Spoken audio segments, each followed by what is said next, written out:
अच्छा, नवरात्र में अखंड ज्योति का बड़ा महत्व होता है और कहते हैं कि चूंकि माँ दुर्गा नवरात्र में धरती पर आकर के निवास करती हैं, इसलिए बिल्कुल। अखंड ज्योति जरूर जलाएं। लेकिन अखंड ज्योति जलाने में भी एक बात ये कही जाती है कि इस अखंड ज्योति की एनर्जी पूरी फॉर्म में अगर आपको लेनी है तो घर को कभी खाली नहीं छोड़ना है। अखंड ज्योति जलती ही रहनी चाहिए। इसका ज्योतिषीय, धार्मिक, पौराणिक, आपने जो साइंस पढ़ी है उस लिहाज से क्या महत्व है? बात ज्योति की नहीं है। मैं आज आपके घर खाना खाने आऊँ और मैं कल दोपहर आपके घर लंच पर आऊँ, आप सुबह उठते ही मुझसे बोलें अच्छा राखी जी चलो मैं तो ऑफिस जा रहा हूँ, तो मैं तो शक्ल ही देखती रहूँगी, आप ऑफिस जा रहे हैं तो मैं यहाँ क्या करूँगी? You know hmm, what is the meaning कि आपके घर में अखंड ज्योत जले ना जले, लेकिन माँ को बुलाकर खेतरी बीज कर आप माँ को अकेला छोड़कर नहीं जा सकते। आपने देखा महाराष्ट्र में 10 दिन की छुट्टी होती है, गणपति जी को अकेला छोड़कर कौन जाता है?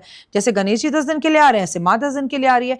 तो बात आपने अखंड ज्योत जलाई है या नहीं जलाई, लेकिन माँ की खेतरी बीज दी, कलश स्थापना कर दी, अखंड ज्योत जला दी, माँ को घर में बिठा दिया, फिर ताला नहीं लगना चाहिए। अच्छा। लेकिन अब हम एकल परिवार में हैं तो हर किसी के घर मेड है, या माँ को बुला लो, किसी को रख दो। माता रानी को बुलाए तो सुबह दोपहर शाम का उन्हें भोग तो दोगे ना, या हाँ, माँ को ताला लगा के चलते बनोगे, कर ली सुबह आरती बैठी रहो कल सुबह देंगे, ऐसा नहीं होता। 12 राशियों की बात करें, माँ को प्रसन्न करने की बात करें, उससे पहले एक मान्यताओं के हिसाब से एक बात और भी कही जाती है कि नवरात्र में नाखून और बाल, नाखून काटने नहीं चाहिए और बाल कभी ट्रिम नहीं कराने चाहिए या फिर नाई के पास में नहीं जाना चाहिए।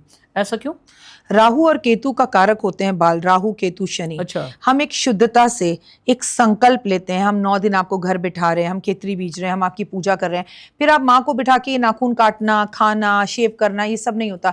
एक संकल्प जब आप ले लेते हैं ना, संकल्प कि मेरे घर माँ आई है, तो फिर हम ये सब काम नहीं करते। वो सिर्फ माँ के लिए एप्लीकेबल नहीं है। अगर आपने गणपति बिठाए तो भी आप ऐसा नहीं करेंगे। हमारे यहाँ 15 दिन पितर आते हैं, जब तक हमारे घर का श्राद्ध होता है हम शेव नहीं करते हैं, लड़के महिलाएं पार्लर में जाती है। हमारी भारतीय सभ्यता संस्कृति की खूबसूरती है कि पूर्ण रूप से भगवान को समर्पित हो जाओ। जो करना है, ये मेकअप, ये काटना, ये पीटना, ये राहु, ये शनि, ये केतु, ये सब बाद में करना। अभी सिर्फ शुक्र, अभी सिर्फ बुध, अभी सिर्फ चंद्रमा, अभी सिर्फ गुरु, इन 4 ग्रहों की पूजा करिए। इन राहु केतु शनि और मंगल को साइड छोड़ दीजिए, ये कारण है। जानती हैं, 12 राशियों वाले जितने भी जातक हैं, मुझे बहुत अच्छे से पता है कि इंतजार कर रहे हैं कि नवरात्र उनके लिए क्या लेकर के आ रहा है। ये मैं डॉक्टर वाई राखी से पूछूं, क्योंकि जैसे ही डॉक्टर वाई राखी का कोई वीडियो मेरे चैनल पर अपलोड होता है तो नीचे कमेंट्स की इतनी भरमार होती है कि मेरे बारे में पूछिए, व्यापार के बारे में पूछिए। तो मान्यताओं पर आगे मैं बात करूं और बाकी अपनी बातों को आगे बढ़ाऊं, उससे पहले हम एक काम करते हैं, 3-3 करके हम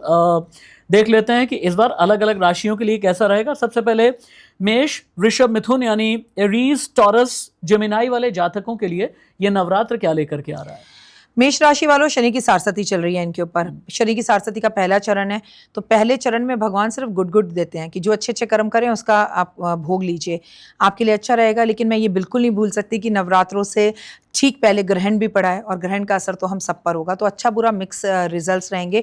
मेष राशि वालों अपनी तबीयत का ध्यान रखें, प्लस माँ की तबीयत का ध्यान रखें। बड़ा घर हो सकता है, बड़ी गाड़ी हो सकती है, कोई सपना पूरा हो सकता है, लेकिन पैर कमर कंधों में दर्द हो सकता है। पूरे नवरात्रे किसी छोटी सी बच्ची को गुड़ का दान करते रहें, खिलाते रहें, लेकिन वो बच्चा आपके घर का नहीं होना चाहिए, जरूरतमंद होना चाहिए। वृषभ राशि की बात करते हैं। ओए होए, बल्ले बल्ले है। एंजॉय कीजिए, हर सपना पूरा होगा, पैसा बहुत आएगा, पर इस रास्ते से आएगा और इस रास्ते पे जाएगा, तो जरा हाथ पर कंट्रोल कर लीजिए और अपने जेब में एक दालचीनी रख लीजिए और माँ दुर्गा भवानी को खूब इत्र लगाइए और खुद भी लगाइए, और एक छोटी सी बच्ची को इत्र की बोतल तोहफे में दे दीजिए। अगली राशि की बात करते हैं, मिथुन राशि। आपकी तो बल्ले बल्ले है, आपको डरने या घबराने की जरूरत नहीं, लेकिन मुंह में छाले हो सकते हैं। व्रत नहीं रखा आपने, ये गलती की आपने। आपको पूरे नवरात्रों के व्रत रखने चाहिए, माँ की पूजा आराधना करनी चाहिए और माँ को इलायची का भोग लगाना चाहिए। और हाँ, किसी छोटी सी बच्ची को आप ग्रीन कलर की फ्रॉक गिफ्ट में जरूर दें। अच्छा, इससे पहले कि मैं कर्क, सिंह, कन्या राशियों की तरफ बढ़ूं, एक बहुत छोटी सी और बात करना चाहूंगा। शुरुआत में आपने कहा कि 9 सितंबर की तारीख को लेकर के बहुत ही ज्यादा कुछ डर है और डर के साथ साथ कुछ एप्रीहेंशंस ऐसी हैं जो आपकी ज्योतिष शास्त्र में ये बता रही हैं कि उससे पहले सजग, सचेत, सावधान हो जाना चाहिए, चेत जाना चाहिए। लेकिन अभी आपने ये कहा कि 9वां महीना, आपने कहा कि 9 दिन, एक तरफ तो ये 9 दिन शुद्धता के हैं, पवित्रता के हैं, सत्य के हैं, सत्य वचन के हैं, संकल्प के हैं, लेकिन वहीं 9/9 की तारीख उतनी ही खतरनाक है।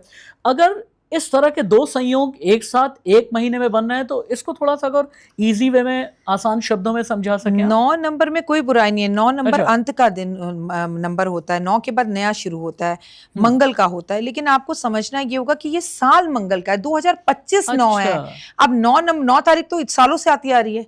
हर हाँ महीने हर साल हम 9 सितंबर गुजरते ही हैं, लेकिन हर बार तो 2025 नहीं होता ना, तो 9 जी। का आंकड़ा पीछे नहीं होता।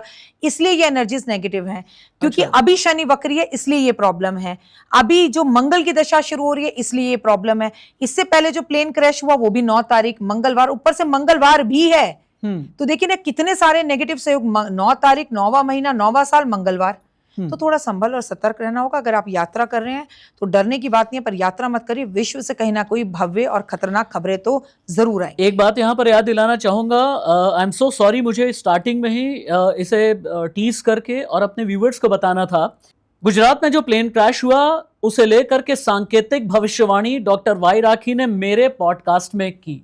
आई रिपीट, अहमदाबाद में जो प्लेन हादसा हुआ जिसमें कई लोगों की मौत हुई, उसकी सांकेतिक भविष्यवाणी डॉक्टर वाई राखी ने मेरे ही प्लेटफॉर्म पर की, और साथ ही उन्होंने ये बता दिया था कि इस तरीके की कोई बड़ी दुर्घटना हो सकती है।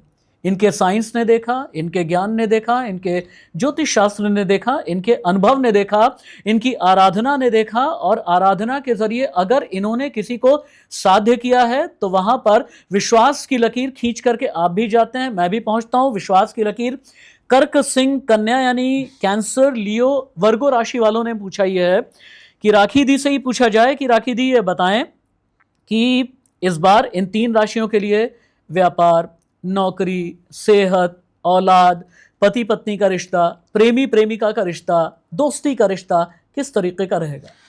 प्रेमी का रिश्ता, नौकरी का रिश्ता, पति पत्नी का रिश्ता, दोस्ती का रिश्ता, पड़ोसी का रिश्ता, इसे तो क्रॉस मार दीजिए, चाहे आप किसी भी राशि के क्यों ना हो, क्योंकि मंगल करता है दंगल और आपकी मैरिड लाइफ को, आपकी दोस्ती को, आपकी पर्सनल लाइफ को खत्म करता है।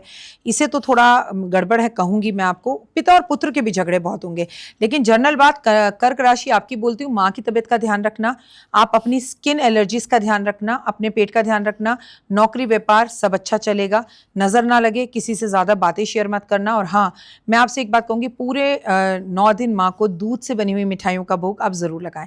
कर्क राशि के बाद सिंह राशि की बात करते हैं। वही सिंह राशि आपके ऊपर शनि की ढैया चल रही है, केतु वहां पहले ही बैठा है, मोक्ष की तरफ जाने का आपका मन करेगा। आप उदास थोड़े से रह सकते हैं, घर में बड़े बुजुर्गों की आपकी तबीयत खराब हो सकती है, अकेलापन फील कर सकते हैं। खाटू श्याम बाबा के दर्शन करें। और एक ही बात कहूंगी कि पूरे के पूरे 9 दिन आप माँ के मंदिर में हर रोज झंडा लगाएं, फिर आप देखिए हर क्षेत्र में आपके झंडे गड़ जाएंगे। वहीं पर आगे बढ़ेंगे और कन्या राशि की बात करेंगे। कन्या राशि वालों, आपको बता दूं बहुत जल्द ही सूर्यदेव आप ही की राशि में प्रवेश करने वाले हैं। बुध भी आएगा और शुक्र भी आएगा। बड़ा ही विचित्र बुध आदित्य योग आपकी कुंडली में बनेगा, तो आपके लिए तो बहुत अच्छा है। स्टूडेंट है तो ओए होए बल्ले बल्ले है आपकी। बड़ा मकान, घर का सपना पूरा होगा। विदेश में अगर आप वीजा चाहते हैं वो मिल जाएगा, PR चाहते हैं वो मिल जाएगा, परंतु मुंह में छाले होना, कोई छोटा सा एक्सीडेंट होना, इसको अवॉइड करना चाहते हो तो माँ के मंदिर में आपको पूरे के पूरे 9 दिन तक आपको अखरोट का भोग जरूर लगाना है। अपने एक राशि के लिए वृश्चिक, धनु, ये 3 जो जातक हैं, लिब्रा, स्कॉर्पियो, सैजिटेरियस, ये इंतजार कर रहे हैं कि कुछ तो आए, कुछ अच्छा तो आए। अगर लाइफ में चैलेंज है तो उसका निवारण या फिर उपाय तो डॉक्टर वाई राखी के जरिए पता तो चल जाए। देखिए तुला राशि के तो बल्ले बल्ले है। मंगल आ रहा है, थोड़ा सा गुस्सा तो आपको आएगा, BP शुगर के पेशेंट है तो ध्यान रखिए, लेकिन घर बनेगा, लोन उतरेगा, और गाड़ी स्कूटर बाइक किसी को आप नहीं चलाने के लिए देंगे, ये ध्यान रखिएगा। आप माँ के मंदिर में माँ को चुन्नी अर्पण करेंगे, बहुत अच्छा टाइम है आपका, घबराइए मत, पॉजिटिव सोचिए और लोगों की मदद कीजिए, यही इंसानियत है। तुला राशि के बाद हम आगे बढ़ते हैं और आगे बढ़कर हम वृश्चिक राशि की बात करते हैं।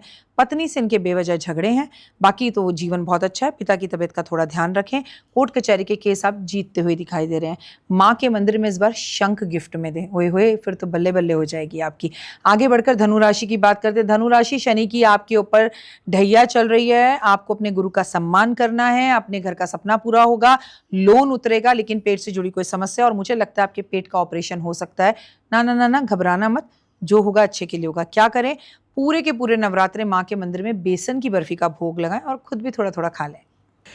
तो तुला, वृश्चिक और धनु वालों, मुझे उम्मीद यह है कि आपको सेटिस्फैक्शन मिल गया होगा कि आपके लिए ये नवरात्र क्या लेकर के आ रहा है और बाकी साल के बचे हुए महीने किस तरीके के रहेंगे? सुलझी हुई बातों के बीच में एक उधेड़ बुन है मकर, कुंभ और मीन राशि वालों में, और कैप्रिकॉर्न, एक्वेरियस, पाइसेस, इन तीनों राशि वाले ये कहते हैं कि हमारी उधेड़ बुन क्या नवरात्र में दूर होने वाली है, हम इस उधेड़ बुन से निजात पाएं। बहुत बार हम मेंटली स्टेबल नहीं हैं, कई लोगों ने ये कहा कि हमने बहुत कोशिश की, नौकरी नहीं लग रही है। बहुत से ऐसे प्रेमी भी हैं, नाम नहीं लूँगा, जिन्होंने, स्पेशली इन तीनों में से एक राशि वाले हैं, जिन्होंने ये कहा कि एक बार मैं राखी जी से पूछूं, क्योंकि राखी जी वो हैं जिनमें कई लोग माँ ढूंढते हैं, कई बहन ढूंढते हैं, और बहुत से लोग तो ऐसे भी हैं कमेंट पे लिखते हैं कि आप तो देवी माँ स्वरूप हैं।